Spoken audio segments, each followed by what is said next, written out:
Taste the Daily.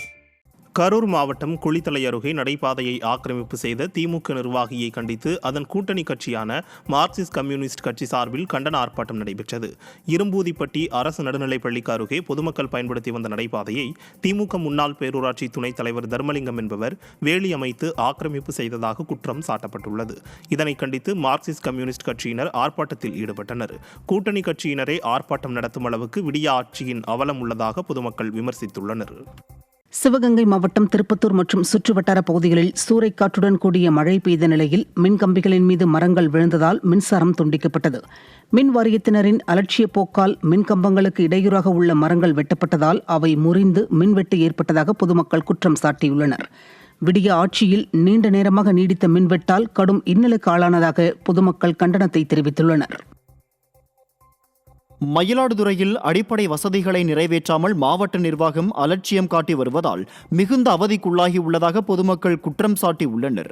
29வது வார்டில் 5000 மக்கள் வசித்து வரும் நிலையில் காவிரி கரையோரம் அவர்களுக்கு மயானம் ஒதுக்கப்பட்டுள்ளது. அங்கு இறுதிச் சடங்குகள் செய்வதற்கு வசதியாக 10 லட்சம் ரூபாய் செலவில் மண்டபம் கட்ட நிதி ஒதுக்கீடு செய்யப்பட்டது.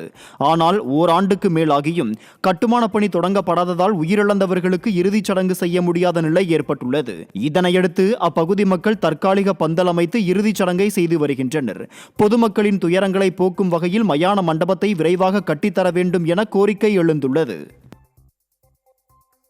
அரியலூர் மாவட்டம் ஜெயங்கொண்டம் அருகே சாலை ஆக்கிரமிப்புகளை அகற்றாமல் மின் கம்பங்கள் அமைக்கப்படுவதாக விவசாயிகள் குற்றம் சாட்டியுள்ளனர்.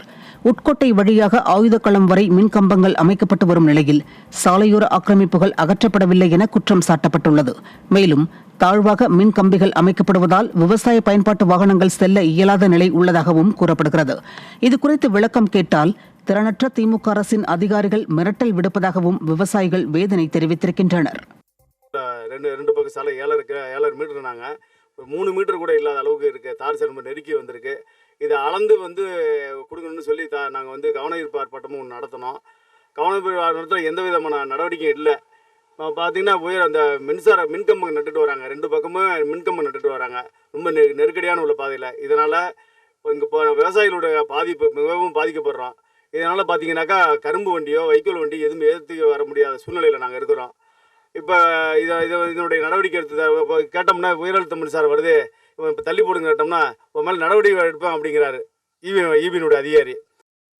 செங்கல்பட்டு மாவட்டம் அச்சரப்பாக்கம் அருகே நெல் கொள்முதல் நிலையத்தில் கொள்முதல் செய்ய திமுக ஊராட்சி மன்ற தலைவர் லஞ்சம் கேட்பதாக விவசாயிகள் குற்றம் சாட்டியுள்ளனர். கொங்கரை மாம்பட்டு கிராமத்தில் நெல் கொள்முதல் செய்ய திமுக ஊராட்சி மன்ற தலைவர் விஜயன் மூட்டை ஒன்றுக்கு 50 ரூபாய் கேட்பதாக குற்றம் சாட்டப்பட்டுள்ளது.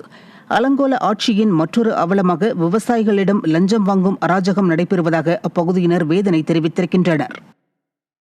கன்னியாகுமரி மாவட்டம் நாகர்கோவிலில் இரவு நேர ரோந்து பணியில் இருந்த போலீசாரை குடிபோதையில் இருந்த இளைஞர் ஆபாசமாக பேசி தாக்க முயலும் வீடியோ வெளியாகியுள்ளது.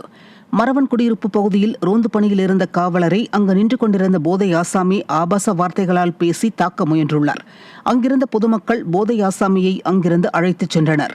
விடியா ஸ்டாலின் ஆட்சியில் போலீசாருக்கே இந்த நிலை என்றால் இரவு நேரங்களில் தனியாக செல்லும் பொதுமக்களுக்கு என்ன பாதுகாப்பு இருக்கிறது என்ற கேள்வி எழுந்துள்ளது.